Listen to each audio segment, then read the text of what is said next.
Triple A, double C, dégradation de 4 crans, le métier d'une agence d'évaluation financière comme Moody's, Standard & Poor's ou Fitch est d'attribuer une note à un acteur économique. Après des rencontres avec les membres de l'administration fiscale, une étude minutieuse et la réunion d'un comité de notation, l'agence décerne ainsi une note. Celle-ci porte sur la synthèse de plusieurs facteurs, notamment économiques et politiques.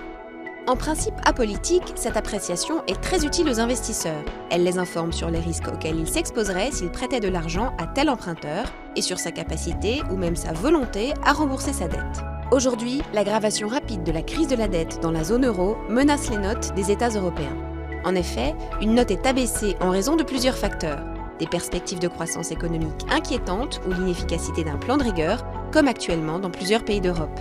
Or, une note dégradée se traduit par une hausse des taux d'intérêt pour les États comme pour les entreprises.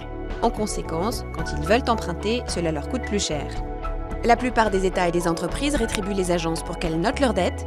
Cela représente environ 90% de leur chiffre d'affaires. Devenues peu à peu incontournables, les agences de notation n'ont toutefois jamais cessé d'essuyer des critiques, comme lors de la crise des subprimes en 2007, car les produits financiers qui se sont révélés pourris étaient souvent bien notés.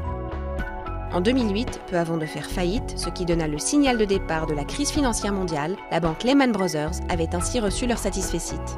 Aujourd'hui, des centaines de petites agences existent dans l'ombre des Big Three, mais sans mettre en danger leur domination, avec plus de 90% de parts de marché.